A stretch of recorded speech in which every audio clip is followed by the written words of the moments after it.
Okay, so we're going into a butcher's block stretch.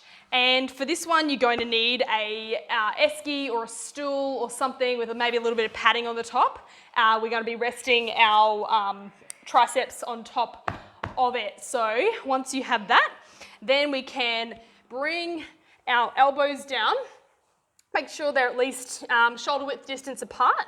And we're going to take our hands over the top of our back like this, sinking down, our head's coming between our arms, and tucking your lower ribs. So we're really focusing on stretching out through the triceps and opening up through your shoulders here.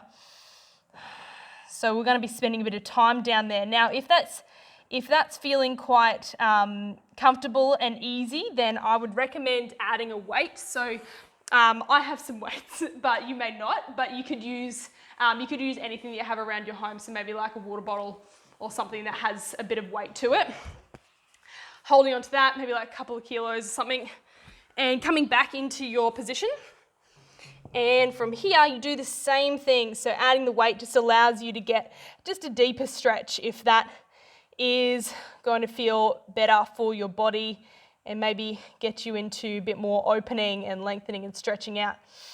So this is feeling nice. That's why I'm not coming out yet. That is your butcher's block stretch.